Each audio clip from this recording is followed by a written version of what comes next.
walked into a luxury dealership as a forgotten Vietnam veteran. He walked out owning every single car. The old man's boots clicked against the spotless showroom floor. His flannel shirt looked out of place among the glass, chrome, and million-dollar machines. To the salesman, he was just another relic. "Are you lost, sir?" One sneered. Another laughed, pointing to the purple heart pinned discreetly to his chest. "You gonna pay with medals?" But Walter Brewster was no ordinary customer. He was a Vietnam veteran, a man who had faced down death in the jungles of Southeast Asia. For a moment, time froze. His eyes, pale, steady, haunted, locked on theirs. He had once stared down death in a jungle thousands of miles away. Now, in this palace of luxury, he was being measured by the clothes on his back. What happened next would leave everyone in the dealership speechless and change countless lives far beyond those gleaming walls. This is the story of how a soldier's grief became a legacy of hope and how humiliation turned into redemption. Just before we dive in, let us know in the comments where you're watching from today. We love seeing how far these stories reach. And make sure you're subscribed so you don't miss tomorrow's special video. Now let's jump back in. Enjoy the story. A hero's honor is not always seen, but it is always felt. The old man stood before the gleaming dealership, a ghost from a forgotten time. What brought a man who had faced down death to a place that sold glossy, overpriced dreams? Title: You're gonna pay with medals? Veteran humiliated at car dealership until he bought the whole fleet. The polished glass doors of Prestige Motors slid open with a quiet whoosh, releasing a blast of cold air. It smelled of new leather and ambition, a world away from the dusty scent of the old pickup truck Walter Brewster had just parked at the edge of the lot. The truck, a faded blue Ford, had served him faithfully for 20 years. It was a humble beast, its dents and scratches telling the story of a life lived, not displayed. Inside, the dealership was a cathedral of modern excess. Sunlight streamed through the floor-to-ceiling windows, glinting off the metallic curves of a dozen luxury cars. Each vehicle sat on its own pedestal, spotlit like a museum piece. The floor, a vast expanse of white tile, was so clean it mirrored the bright lights above. It was a place designed to make a man feel small, to make him feel he needed what they were selling to be whole. Walter was 72 years old. His face was a roadmap of his life, etched with the fine lines of laughter and the deeper furrows of loss. His hands, though slightly gnarled with age, were steady. They were hands that had held a rifle, comforted a dying friend, and cradled his newborn daughter. He wore a simple flannel shirt, clean but worn at the cuffs, and a pair of sturdy work boots. His posture was straight, a remnant of a lifetime of discipline, and his eyes, a clear, pale blue, held a quiet intensity that could be unsettling. They were the eyes of a man who had seen the world, both its beauty and its brutality. 3 salesmen in sharp, tailored suits were clustered near a fiery red sports car, laughing amongst themselves. They were young, their faces smooth and confident. When they saw Walter, their laughter died in their throats. They exchanged quick, dismissive glances. Their eyes scanned his simple attire, his weathered face, his old-fashioned haircut. In their world of shiny surfaces and quick commissions, Walter was an anomaly, a relic from a bygone era. One of the salesmen, a man named Chad with a gelled-up hairdo and a smile that didn't quite reach his eyes, detached himself from the group and sauntered over. His walk was a study in practiced arrogance. "Good morning, sir," Chad said, his voice smooth as silk but laced with a condescending tone. "Can I help you with something? Are you lost?" Walter met his gaze evenly. "I'm not lost. I'm here to buy a car." Chad's smirk widened. He looked Walter up and down again, a little more slowly this time, as if searching for some hidden sign of wealth he might have missed. He found none. "A car," Chad repeated, the word dripping with amusement. "Of course. Any particular model you had in mind? Or are you just browsing?" "I need something reliable," Walter said, his voice calm and steady. "Something safe." "Safe?" Chad echoed, a chuckle bubbling under his words. "Well, all of our cars are safe. The safest money can buy." He gestured vaguely at the showroom floor. "But they are also quite expensive." "I'm aware of that," Walter said. A younger salesman, Kevin, who had been watching from a distance, now approached, sensing an opportunity for some morning entertainment. "Chad, Maybe the gentleman would be more comfortable at the used car dealership down the street, Kevin suggested, his voice loud enough for Walter to hear clearly. They have some great deals on vintage models. The two salesmen shared a snicker. Walter's expression didn't change. He had faced down enemy fire in the dense jungles of Vietnam. The taunts of two overconfident boys in expensive suits were like pebbles bouncing off a tank. I'm not interested in a used car, Walter stated plainly. I want to buy a new one. In fact, I'm interested in that one. He pointed to a sleek, black sedan. It was the dealership's flagship model, a car that cost more than most people's homes.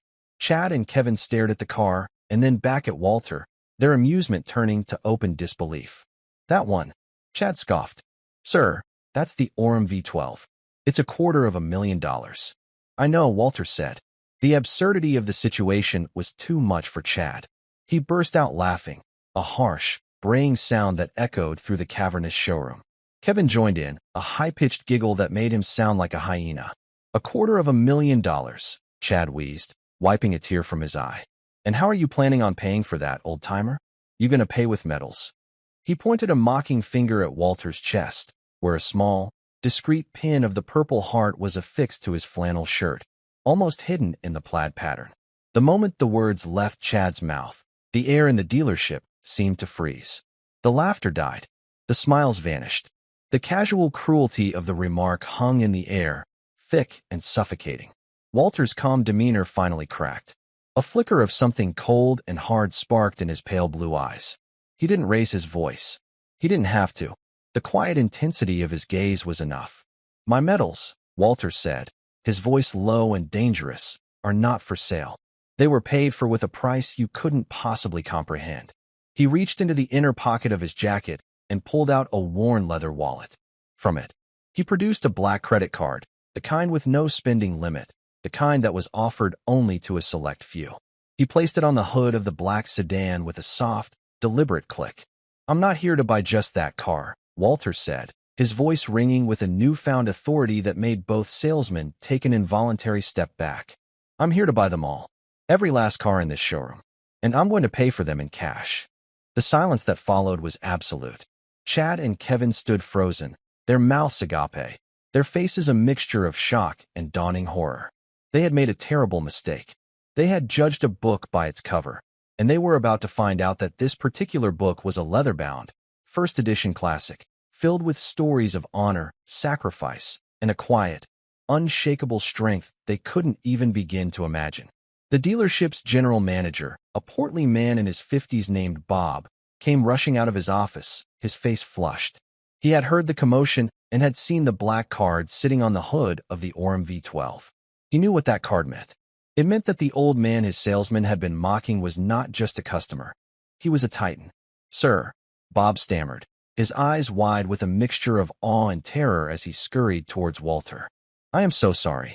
There seems to have been a misunderstanding. Walter didn't even look at him.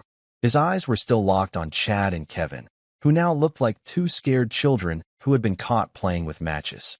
There's no misunderstanding, Walter said, his voice as cold as a winter morning. These two young men were just explaining to me how I was going to pay for my purchase. Bob's face turned a shade of purple that clashed with his expensive tie. He whirled on Chad and Kevin, his voice a furious whisper. What did you say to him? Chad was speechless. Kevin looked like he was about to faint. He asked if the gentleman was going to pay with metals. Kevin stammered, his voice trembling. If it were possible, Bob's face turned an even darker shade of purple. He looked like he was about to have a stroke.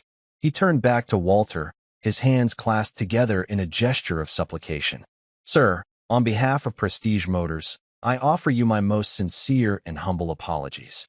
The behavior of my employees was inexcusable, and I assure you they will be dealt with severely. Walter finally tore his gaze away from the two disgraced salesmen and looked at Bob. I'm not interested in your apologies, he said. I'm interested in buying these cars. All of them. Now. Bob swallowed hard. He had never sold a single car for $250,000, let alone the entire inventory of his showroom, which was worth well over $2 million. This was the biggest sale of his life, and it was happening under the most humiliating circumstances imaginable. Of course, sir, Bob said, his voice now dripping with a desperate eagerness to please. Whatever you want. We'll get the paperwork started right away."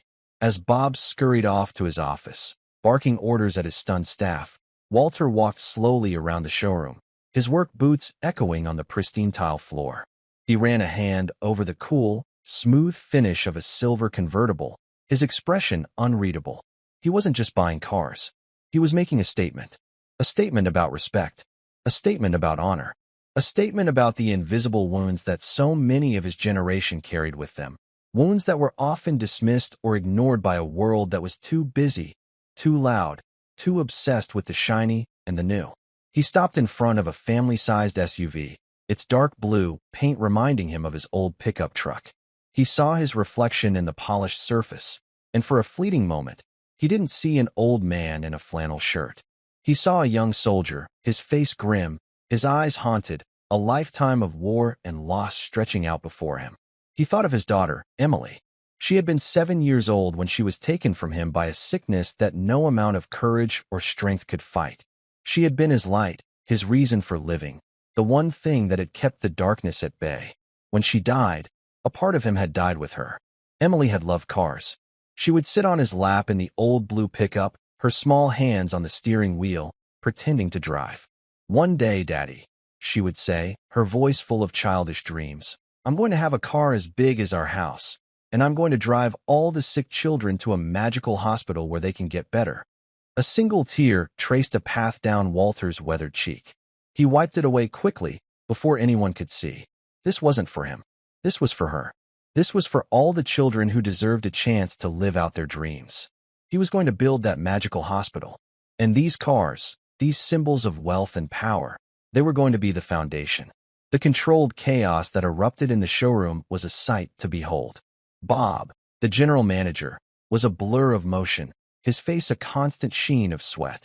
He barked into his phone, his voice a mixture of panic and exhilaration. "Yes, Mr. Sterling. The entire floor. No, I'm not joking. A single buyer. Yes, sir, a gentleman named Walter Brewster." He covered the mouthpiece and hissed at a young woman in a sharp business suit. "Get me everything we have on a Walter Brewster. Now. And get him a coffee. The best coffee. Do we have any of that cat poop coffee? Get him that." Walter, meanwhile, seemed oblivious to the storm he had created. He had found a small, leather armchair in a quiet corner of the waiting area and sat down. He looked like a grandfather waiting patiently for his daughter to finish her shopping, not a man who had just brought a multi-million-dollar business to a standstill. He accepted the steaming cup of expensive coffee from the trembling hand of the young woman and gave her a polite, almost gentle, nod. "Thank you, dear," he said, his voice soft again, the icy edge from before completely gone. The woman, who had been expecting a monster, could only stammer a "You're welcome, sir," before scurrying away. Chad and Kevin had been relegated to a corner, like naughty schoolboys.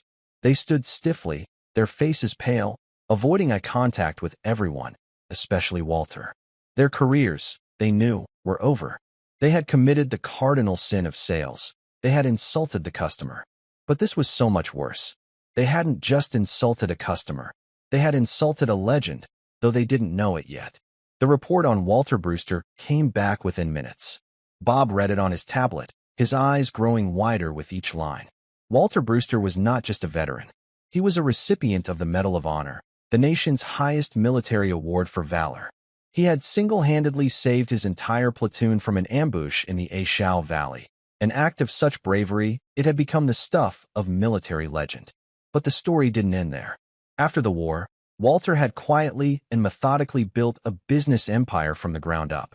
He had started with a small trucking company, just him and his old blue Ford. Now Brewster Holdings was a global logistics giant, a silent, powerful force in the world economy. He was a billionaire several times over, yet he lived a simple, unassuming life in a modest house in the suburbs. He shunned the spotlight, his name rarely appearing in the news. He was a ghost, a myth, a man of immense power who chose to live as a simple man. Bob felt a fresh wave of nausea. He approached Walter's armchair, the tablet held in his hands like a sacred text. "Mr. Brewster, sir," he began, his voice barely a whisper. I had no idea. The Medal of Honor, your company. We are unworthy." Walter looked up from his coffee. His pale blue eyes were calm, but they held a deep, profound sadness. It's just a name, Bob. Just a name and a few stories. It doesn't make me better than anyone else. He took a slow sip of his coffee. But it does mean I've earned the right not to be judged by the clothes I wear.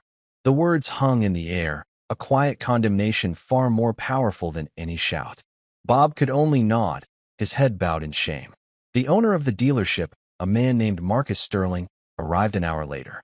He was a man who exuded power, dressed in a custom-tailored suit that probably cost more than Kevin's car.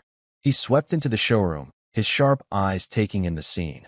The shell-shocked staff, the two disgraced salesmen huddled in the corner, and the quiet old man in the armchair who was the cause of it all. Sterling was a man who understood money, and he knew the kind of money Walter Brewster represented. But when Bob showed him the report on Walter's military record, Sterling's demeanor changed. He was from a generation that still remembered the sacrifices made in places like Vietnam. He walked over to Walter, not with the deference of a businessman to a client, but with the quiet respect of one man to another who had seen things he could only imagine. "Mr. Brewster," Sterling said, extending his hand. His voice was deep and resonant. "Marcus Sterling, it is an honor to have you in my dealership." Walter shook his hand. His grip was firm. "Mr. Sterling, I've been made aware of the incident this morning," Sterling said, his eyes flicking for a moment towards Chad and Kevin. "And I want to personally apologize. There is no excuse for the disrespect you were shown." "The disrespect was not just to me," Walter said calmly. "It was to every man and woman who has ever worn the uniform of this country." Sterling nodded slowly. "You are absolutely right." He turned to Bob. "Bob, you will refund Mr. Brewster's purchase in full. The cars are his. A gift from Prestige Motors. A small token of our immense respect and gratitude for his service." A collective gasp went through the showroom. $2 million in inventory given away. It was an unheard of gesture. But Walter shook his head. "No," he said, his voice firm. "I appreciate the sentiment, Mr. Sterling, but I don't want a gift. I came here to buy these cars, and I will pay for them. But I do have a condition." Sterling raised an eyebrow. "Anything, Mr. Brewster. Name it." "I want these two," Walter said, pointing a steady finger at Chad and Kevin, "to deliver every single car. Personally." Chad and Kevin looked up, their faces a mixture of confusion and dread. "Deliver them where?" Chad asked, his voice cracking. Walter reached into his pocket and pulled out a small, folded piece of paper. He handed it to Sterling. On it was an address. It was the address of the Children's National Hospital. "You're donating them?" Sterling asked, his voice filled with a newfound admiration. "I'm not donating them," Walter corrected him gently. "I'm putting them to work. The hospital is starting a new program. A fleet of vehicles to transport sick children and their families to and from treatment, free of charge. They need reliable cars. Safe cars." He looked at the fleet of luxury vehicles around him. "These will do just fine." He then looked back at Chad and Kevin, his gaze piercing. "You two will not only deliver the cars, but you will also volunteer at the hospital for 1 month. You will work with the children. You will see what real courage looks like. You will see children fighting battles you can't even imagine, and you will see them do it with a smile. You will learn what it means to serve someone other than yourself." He paused, letting his words sink in. "And maybe," he finished, his voice softening slightly, "you will learn that a man's worth is not measured by the price of his suit, but by the size of his heart." The silence in the showroom was now one of awe. Marcus Sterling looked at Walter, his eyes shining with unshed tears. He had seen power, he had seen wealth, but he had never seen it wielded with such quiet, devastating grace. He had just witnessed a masterclass in humility and honor. "It will be done," Sterling said, his voice thick with emotion. He turned to the two young salesmen, his expression now hard as stone. "You heard the man. You start tomorrow. And if I hear one word of complaint, if you show 1 ounce of disrespect to those children or their families, you will never work in this city again. Do you understand?" Chad and Kevin could only nod, their arrogance completely stripped away, leaving behind two very small, very scared young men who were about to get a lesson in life they would never forget.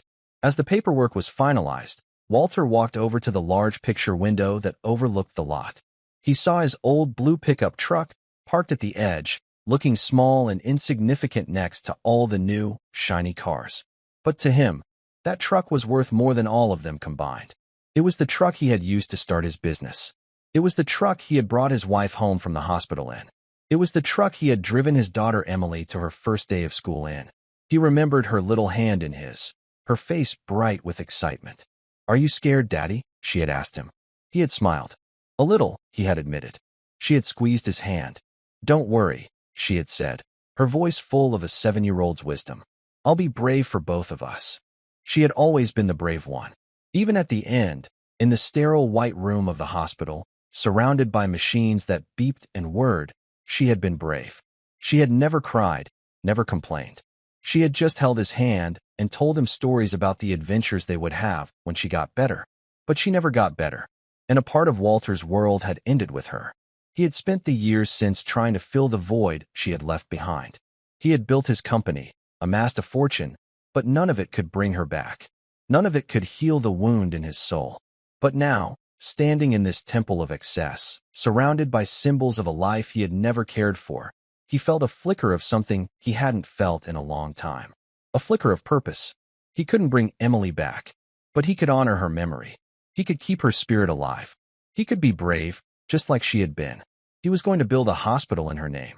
A place of hope and healing, where no child would be turned away, where no family would have to worry about the cost of treatment. The cars were just the beginning. They were a symbol, a promise, a declaration of war against the sickness that had taken his daughter from him. He was Walter Brewster. He had faced down death in the jungles of Vietnam. He had built an empire from nothing. And now, he was going to take on his greatest challenge yet.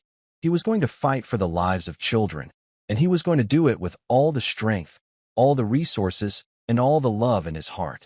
He was going to build a legacy for Emily, a legacy of hope, a legacy of love, a legacy that would shine brighter than all the chrome and steel in this showroom, a legacy that would last forever. The next morning, a gleaming black Orem V12, the flagship of Prestige Motors, pulled up to the curb in front of a modest, 2-story house in a quiet, tree-lined suburb. Chad was behind the wheel, his face a mask of sullen resentment.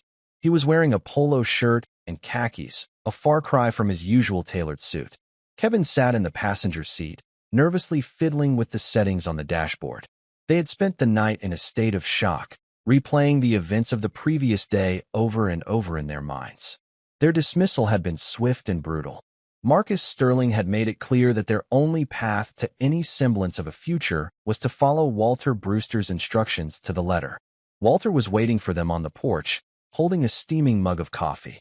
He was wearing the same simple clothes as the day before. His old blue pickup truck was parked in the driveway, looking like a loyal old dog next to the sleek, powerful sedan. "Good morning, boys," Walter said, his voice neutral. "The coffee's fresh if you want some." Chad muttered something under his breath. Kevin, however, managed a weak, "No, thank you, sir." Walter nodded. "Fair enough. The rest of the cars will be delivered to the hospital throughout the day.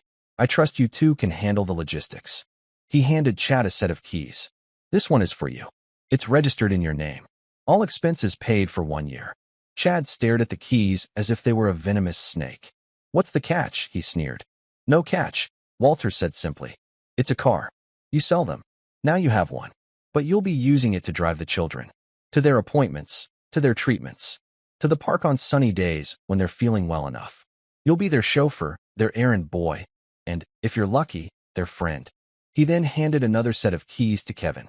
"This one's yours," he said, gesturing to a silver convertible parked across the street. "Same deal." The two young men were stunned into silence. They had been expecting punishment, not a reward. They didn't understand. "Why?" Kevin finally asked, his voice barely a whisper. "Because a man needs a tool to do his job," Walter said. "And your job, for the next month, is to serve, to give back, to learn that the world is bigger than your commission check." He took a sip of his coffee, his eyes distant. "My daughter, she loved cars. She used to say that a car wasn't just a machine. It was a chariot that could take you on adventures, that could make you feel free, even when you were sick, even when you were scared." He looked at them, and for the first time, they saw not an old man, not a billionaire, not a war hero, but a father who was still grieving. "Don't disappoint me," he said, his voice soft but firm. "Don't disappoint her." He turned and walked back into his house. leaving them standing on the sidewalk with the keys to two cars that were worth more than everything they had ever owned. Their first day at the hospital was a trial by fire. The place was a world away from the sterile, quiet showroom they were used to. It was a place of organized chaos, of bright colors and the constant hum of machines. It smelled of antiseptic and hope, and it was filled with children.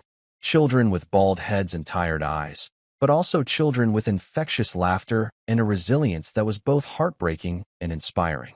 They were met by a nurse named Sarah, a woman in her 40s with a no-nonsense demeanor and a warm, compassionate smile. She was the head of the pediatric oncology ward, and she had been briefed on their situation. "So you're the two hotshots who thought it was a good idea to mock a Medal of Honor recipient," she said, her arms crossed over her chest. She didn't raise her voice, but her words were sharp as a scalpel. "Welcome to the real world." Chad opened his mouth to say something, but Sarah cut him off. "I don't care who you are or what you did. Here, you are not salesmen. You are not important. You are here to help. You will do what you're told when you're told. You will smile, you will be kind, and you will leave your egos at the door. These children are fighting for their lives. They don't have time for your nonsense. Am I clear?" "Yes, ma'am," Kevin mumbled, his eyes fixed on the floor. Chad just grunted. Their first task was to help with the lunch service. They pushed a cart from room to room, handing out trays of food that looked and smelled nothing like the gourmet meals they were used to. The children were a mix of ages, from toddlers to teenagers. Some were too sick to eat. Some were too sad. But many of them, despite their circumstances, managed a smile and a thank you. In one room, they met a little girl named Mia. She was 6 years old, with big brown eyes and a smile that could light up a room. She had a rare form of leukemia, and she had spent most of her short life in and out of hospitals. She had lost all her hair to chemotherapy, but she had a collection of colorful hats that she wore with a defiant sense of style. Today, she was wearing a bright yellow one with a big, floppy sunflower on it. When Chad entered the room with her tray, she looked up at him with an unfiltered, childish curiosity. "You're new," she said, her voice small but clear. "You look sad." Chad was taken aback. No one had ever accused him of looking sad before. Arrogant, smug, dismissive, yes. But sad? "I'm not sad," he said, a little too quickly. Mia just smiled. "It's okay to be sad. I'm sad sometimes too. But then I think about all the good things. Like ice cream, and puppies, and my mommy and daddy." She pointed a small, frail finger at his chest. "What are the good things you think about?" Chad didn't know what to say. He had never thought about it before. His life had been a relentless pursuit of what? Money? Status? The next big sale? He looked at this little girl, who was facing a battle he couldn't even comprehend, and he felt a profound sense of emptiness. Kevin, who had been standing in the doorway, watched the exchange with a lump in his throat. He saw the crack in Chad's armor, the first flicker of something human beneath the polished, cynical exterior. Later that day, they were tasked with cleaning the playroom. It was a bright, cheerful room filled with toys, books, and games. But it was also a room that had seen its share of tears and pain. As they wiped down the tables and sorted the toys, they found a small, framed drawing on the wall. It was a child's drawing of a family, a mom, a dad, and a little girl with long, brown hair. Underneath it was a name, Emily. Kevin felt a shiver run down his spine. He remembered Walter's words about his daughter. He looked at the drawing, at the simple, innocent depiction of a happy family, and he finally understood. He understood the depth of Walter's pain.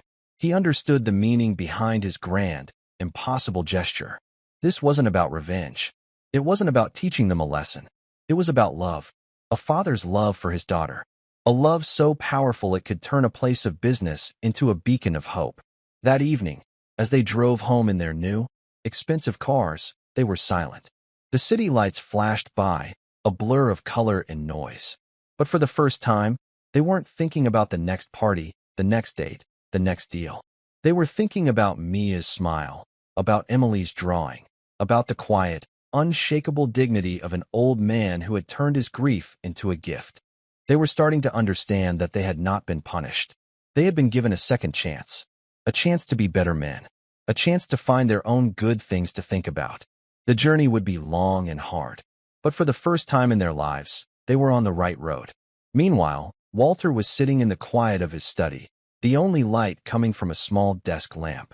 The room was filled with books, maps, and mementos from a life of service and adventure. On the wall was a framed photo of a beautiful young woman with kind eyes and a warm smile. His wife, Eleanor, who had passed away 5 years after Emily. He was on the phone with Marcus Sterling. "The cars have been delivered," Walter said, his voice tired but steady. "The boys are at the hospital. The first step is done." "Walter, what you did yesterday. I'm still trying to process it," Sterling said, his voice filled with a genuine sense of awe. "It was the most extraordinary thing I've ever seen." "It was necessary," Walter said simply. "It was more than necessary. It was transformative." There was a pause on the line. "I want to help, Walter. Not just with the cars. With the hospital. The Emily Brewster Children's Hospital. It has a nice ring to it, don't you think?" Walter was silent for a moment. He was a man who was used to doing things on his own. He had built his business from the ground up, relying on no one but himself. But this was different. This was not about business. This was about his daughter. And he knew he couldn't do it alone. "I'd like that, Marcus," he said, his voice thick with an emotion he rarely allowed himself to show. "I'd like that very much." "Good," Sterling said, his voice brisk and businesslike again, but with an undercurrent of warmth. "I have some friends in the construction business, the best in the country. And I know a few people on the board of the Medical Association. We can fast-track this. We can build your hospital, Walter. We can build a place that will be a testament to your daughter's spirit. A place of healing and hope that will stand for 100 years. As Walter listened to Sterling outline his plan, a sense of peace settled over him. For the first time in a long time, he felt like he was not alone in his grief. He had an ally, a friend, someone who understood. He looked at the photo of his wife, and then at a smaller photo on his desk, a picture of a little girl with a bright, mischievous smile, a sunflower in her hair. "We're going to do it, Emily," he whispered. "We're going to build your magical hospital." And in the quiet of his study, surrounded by the ghosts of his past and the promise of his future, Walter Brewster, the old soldier, the grieving father, the reluctant billionaire, felt a flicker of hope. The battle was far from over. But he had won the first skirmish, and he was ready for whatever came next.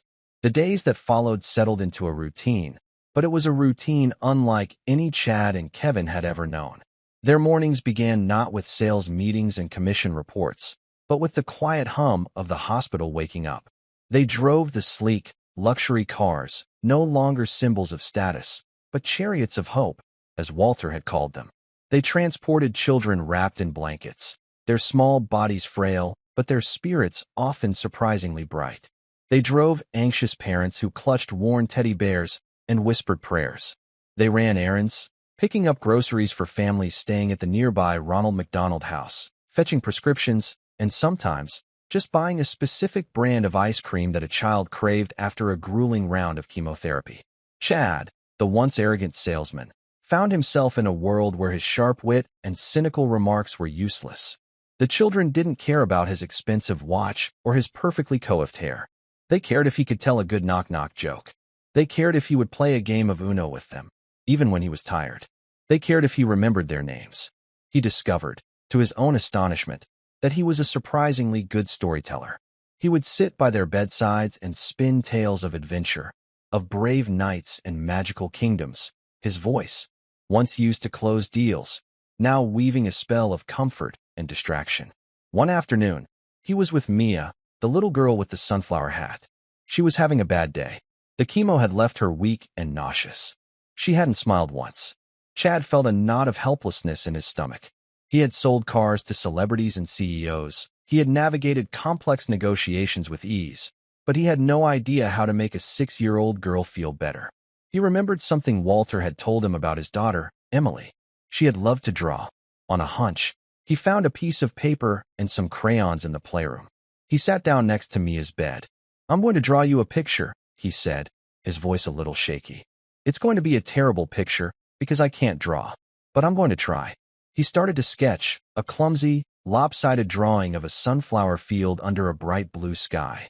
Mia watched him, her big brown eyes curious. "That's a funny-looking sunflower," she said, her voice a little stronger. "I told you I was a terrible artist," Chad said with a shrug. "It looks more like a lumpy, yellow spider." A tiny giggle escaped Mia's lips. It was the first sound of happiness she had made all day. Encouraged, Chad kept drawing, making his sunflowers progressively more ridiculous. He drew one with sunglasses, another with a top hat. He drew a whole family of lumpy, yellow spiders having a picnic. Soon, Mia was laughing, a real, genuine laugh that filled the small room with a light that no amount of sickness could extinguish. Nurse Sarah, who had been passing by, stopped in the doorway and watched, a small, knowing smile on her face. She saw not a disgraced salesman, but a man discovering a part of himself he never knew existed. Kevin's transformation was quieter, more introspective. He was assigned to the teenage ward, a place of sullen silences and a quiet, simmering anger at the unfairness of it all. The teens were a tough crowd. They saw through his polite, professional demeanor in a second. They didn't want his pity. They didn't want his platitudes. He found his connection in an unexpected place, video games. In a small, crowded lounge, a group of boys were playing a racing game on a large screen. They were fiercely competitive, their trash talk a form of therapy. Kevin, a lifelong gamer, recognized the game. He picked up a controller. "You guys mind if I join?" he asked. The boys looked him up and down, their expression skeptical. "You play?" One of them, a lanky teenager named Leo with a sarcastic wit and a prosthetic leg, asked. "A little," Kevin said with a smile. He proceeded to beat them all, his thumbs a blur on the controller. The boys were stunned, then impressed. For the first time, they saw him not as an outsider, an adult from the world of the healthy, but as one of them. The controller became a bridge, a way to connect on their terms. They started talking, not about their sickness, but about games, about cars, about movies. Kevin listened. He learned about their dreams, their fears, their hopes for a future that was far from certain. He saw in them a courage that was different from the innocent resilience of the younger children. It was a grittier, more defiant courage. The courage to face their own mortality and still find a reason to laugh, to compete, to live. One evening, after a particularly intense gaming session, Leo turned to him. "You know," he said, his voice quiet, "it's cool having you here. It's normal." The word hit Kevin with the force of a physical blow. Normal. It was the one thing these kids craved more than anything else. And he, in his small, insignificant way, was able to give them a piece of it. It was a feeling more satisfying than any commission he had ever earned.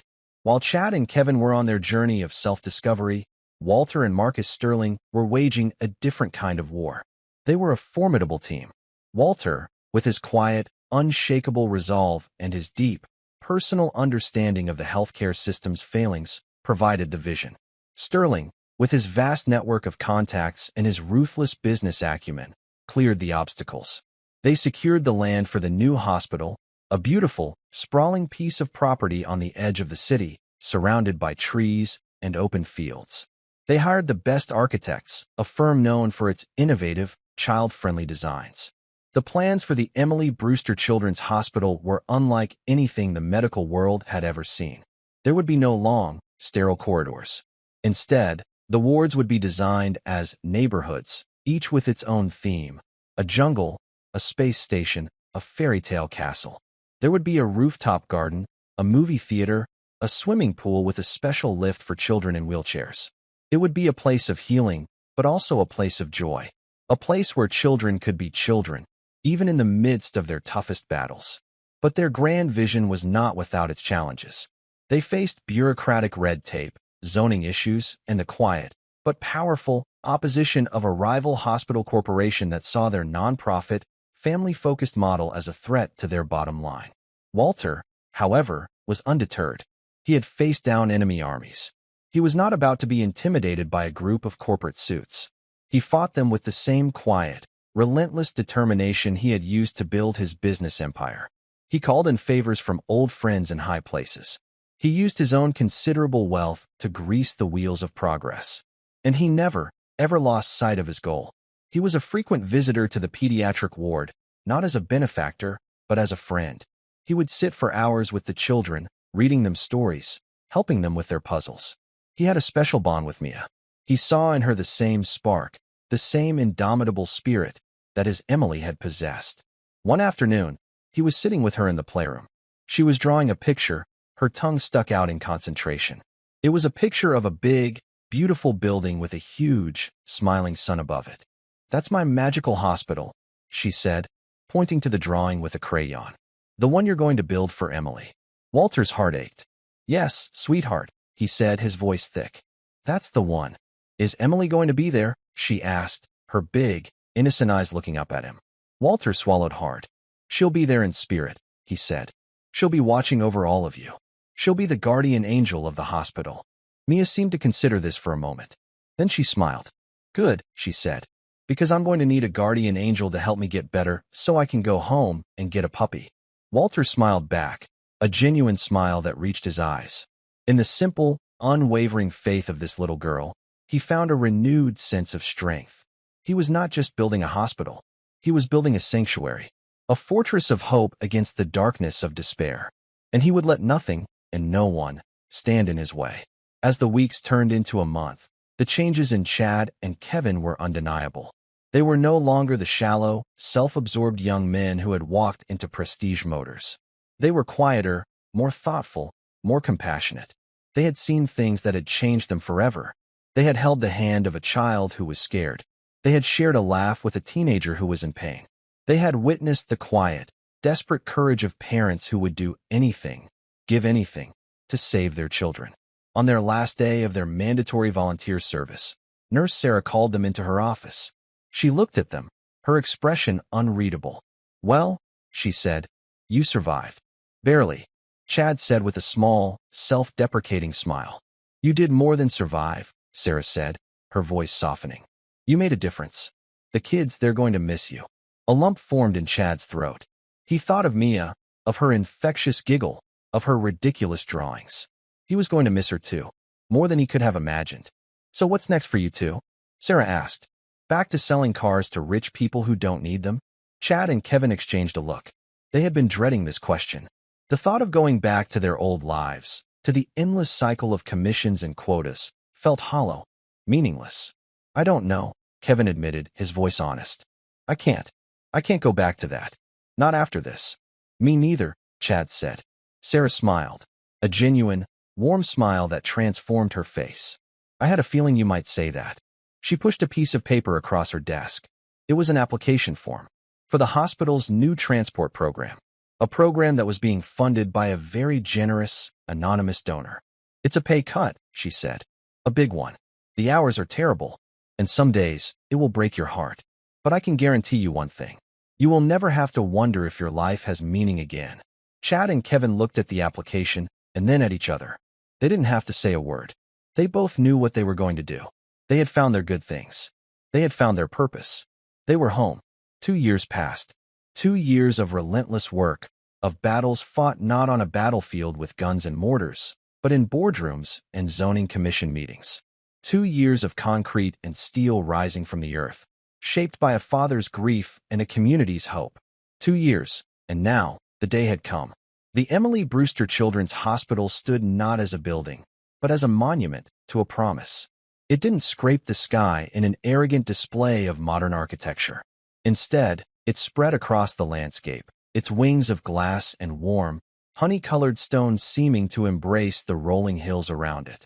It was designed to feel like a village, a collection of welcoming spaces rather than a sterile institution. Sunlight poured into every room. The walls were not a cold, clinical white, but were covered in vibrant murals painted by local artists. From the outside, it looked less like a hospital and more like a children's museum or a futuristic school, a place of discovery and wonder. Today was the grand opening, and the grounds were filled with a festive, buzzing energy. A large white tent had been erected on the great lawn, sheltering a crowd of hundreds from the warm afternoon sun. There were doctors in their crisp white coats, nurses in their colorful scrubs, city officials in their dark suits, and wealthy donors in their weekend finery. But mostly, there were families. Families who had known the fear and uncertainty of a child's illness, and who now looked upon this new building with a sense of overwhelming gratitude. Walter Brewster stood near the back of the crowd, away from the stage and the television cameras. He wore a simple, dark blue suit, but he looked as uncomfortable in it as he had in his old flannel shirt at the dealership. His eyes, those pale blue eyes that had seen so much, scanned the scene. He saw not a triumph of his own making, but the culmination of 1,000 small acts of courage and kindness. He saw his daughter's spirit, her boundless, optimistic love for the world, reflected in the hopeful faces of the children weaving through the crowd. He was an old man now, the lines on his face deeper than they had been 2 years ago. The project had taken its toll. But there was a new light in his eyes, a quiet peace that had been absent for so long. The wound of his grief was still there, a part of him forever, but it was no longer a gaping chasm of despair. It had been filled, piece by piece, with purpose. He saw Marcus Sterling on the stage, shaking hands and smiling for the cameras. Their partnership had grown into a deep and abiding friendship. Marcus had been his rock, his champion, the practical, worldly force that had helped him navigate the treacherous waters of philanthropy and construction. And then he saw them. Chad and Kevin. They were not in the crowd. They were working. Dressed in the hospital's official blue polo shirts, they moved with a quiet, confident efficiency, directing traffic, helping elderly guests, and coordinating the fleet of shiny, luxury cars, the original fleet from the dealership, that now served as the hospital's official transport service. They were transformed. The arrogance was gone, replaced by a calm competence. The cynical smirks were gone, replaced by genuine, easy smiles. Chad, his hair no longer sculpted into a rigid helmet of gel, was kneeling down to speak to a small boy in a wheelchair, his face a picture of gentle concentration. Kevin was laughing with a group of teenagers, the same easy camaraderie he had discovered over a video game controller, now a natural part of who he was. They were no longer boys trying to sell an image of success. They were men who had found its true meaning. Walter felt a swell of pride. He had not set out to save them.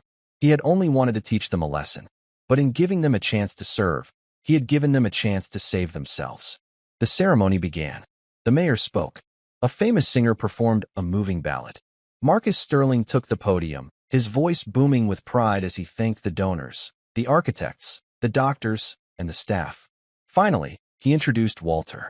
"There is one man," Sterling said, his voice dropping to a more personal, intimate tone, "without whom none of us would be here today. He is a man of quiet strength, of immense courage, and of a love so powerful it has literally moved mountains. He is a war hero, a business titan, but most importantly, he is a father. It is my profound honor to introduce the founder and visionary behind this magnificent hospital, my friend, Walter Brewster." A wave of applause swept through the crowd as Walter made his way to the stage. He moved slowly, deliberately, his posture still ramrod straight. He adjusted the microphone, his steady hands a stark contrast to the slight tremor of emotion in his jaw. He looked out at the sea of faces, and for a long moment, he was silent.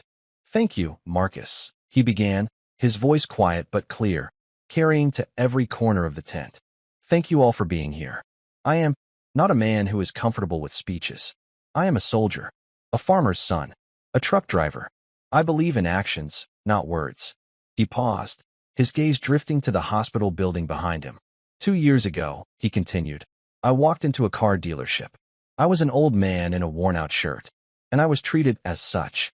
I was judged by my appearance. I was dismissed. I was mocked." A murmur went through the crowd. Many of them had heard the story, the legend of the old veteran who had bought an entire car dealership in an act of defiant pride. "But that story," Walter said, shaking his head slightly, "is not why we are here. That moment of disrespect was nothing. I have faced far worse in my life, as have many of you. No, we are here because of a little girl. A little girl with brown hair, a mischievous smile, and a heart bigger than this whole hospital. We are here because of my daughter, Emily." He pulled a worn photograph from his jacket pocket and held it up. The cameras zoomed in, and the image of a smiling, 7-year-old girl flashed on the large screens on either side of the stage. "Emily was a fighter," Walter said, his voice thick with emotion. "She fought a battle with a courage I have never seen on any battlefield. And she never complained. She never lost hope. In her darkest moments, she dreamed. She dreamed of a magical hospital, a place where children wouldn't be scared, a place with bright colors and gardens and happy doctors, a place where every child, regardless of their family's income, could get the best care in the world." He put the photograph back in his pocket, patting it gently. "I couldn't save my daughter. All the money in the world, all the power, all the medals, they were useless against the enemy that took her. And for a long time, I was lost. I was a man without a mission. But Emily, she gave me one last order. She gave me her dream. He looked out at the crowd, his eyes finding Chad and Kevin, who had stopped their work to listen, their faces etched with a profound, shared understanding. This hospital was not built with money, Walter declared, his voice rising with a quiet passion. It was built with love. It was built with the memories of a little girl's laughter. It was built with the dedication of doctors and nurses who work miracles every day. It was built with the support of a community that believes in taking care of its own. And, he added, a small, sad smile touching his lips, it was built with second chances. Two young men made a mistake that day in the dealership. They judged a book by its cover. But I am more proud of them today than I am of any business deal I have ever made. They have spent the last 2 years serving the children of this community with a dedication and a compassion that is an inspiration to us all. They learned that a man's worth is not measured by the car he drives, but by the service he gives. And in doing so, they have become an indispensable part of this hospital's heart and soul. Chad and Kevin looked down, their faces flushed, a mixture of humility and pride in their eyes. Walter turned his gaze back to the crowd, his voice now a soft, gentle whisper. Today, we open these doors. But this is not my hospital. It is Emily's hospital. It is your hospital. It is a sanctuary of hope, a fortress of love, and a promise. A promise that no child will fight alone. A promise that we will always, always choose compassion over cynicism, service over self-interest, and hope over despair. He stepped back from the podium, the applause thundering around him, a wave of emotion that he felt more than he heard. His mission was complete. He had kept his promise. Later, as the festivities wound down, a young reporter from the local news station approached Chad. She had been moved by Walter's speech and was looking for a human interest angle. That was an incredible tribute Mr. Brewster paid to you and your colleague, she said, her microphone held out. It must have been a difficult transition, giving up a successful career in sales to work for a hospital. Do you ever miss it? The commissions? The money? Chad looked over at the lawn, where a group of children were playing. Among them was Mia. She was 8 years old now, her hair grown back in soft, brown curls. She was in remission, her laughter a testament to the miracles that happened every day in the old hospital, and that would now have a new, brighter home. She saw Chad looking and waved, her smile as bright as the sunflower hat she still sometimes wore. Chad smiled back, a genuine, unforced smile that reached his eyes. He turned back to the reporter. You want to know about my commission? He said, his voice quiet. He reached into the back pocket of his trousers and pulled out a worn, slightly crumpled folder. He opened it. It was filled with children's drawings. Clumsy, colorful, beautiful drawings of cars, houses, families, and lumpy, yellow spiders. This is my payment, he said, his voice thick with an emotion he no longer tried to hide. And I can tell you, without any hesitation, that I am the richest man I have ever known. That evening, as twilight painted the sky in shades of purple and orange, Walter stood alone on a small hill overlooking the hospital. The lights were coming on, each window a small beacon of warmth and hope in the gathering dusk. The building seemed to breathe, alive with a purpose that was bigger than any one man. He heard footsteps on the grass behind him. It was Chad and Kevin. They came and stood beside him, not as employees, but as comrades. The three of them stood in a comfortable silence, watching the stars begin to appear in the darkening sky. It's beautiful, sir, Kevin said softly. She would have loved it, Chad added. Walter didn't reply. He just nodded, a lump in his throat. He took out his phone and looked at the picture on the lock screen. The smiling, 7-year-old girl with the mischievous eyes. He had done it. He had taken the ugliest, most painful event of his life and transformed it into something beautiful, something that would last, something that would heal. He had learned the soldier's final, most difficult lesson, that true strength is not in the power to destroy, but in the power to build, to love, to remember. Mission accomplished, Emily, he whispered to the photograph, his voice choked with tears he finally allowed to fall. Your magical hospital is open. Your chariots are ready, and your daddy will be home soon. He felt a hand on his shoulder. It was Chad. On his other side, Kevin stood, a quiet, reassuring presence. They were not just his employees. They were his legacy, too. a legacy of redemption. Together, the three men, bound by an unlikely journey of loss and second chances, washed over the valley as the Emily Brewster Children's Hospital shone brightly in the night. A steadfast promise kept, a father's undying love made manifest in stone and light. And that's where we'll end the story for now. Whenever I share one of these, I hope it gives you a chance to step out of the everyday and just drift for a bit. I'd love to know what you were doing while listening. Maybe relaxing after work, on a late-night drive, or just winding down. Drop a line in the comments. I really do read them all. And if you want to make sure we cross paths again, hitting like and subscribing makes a huge difference. We are always trying to improve our stories, so feel free to also drop your feedback in the comment section below. Thanks for spending this time with me.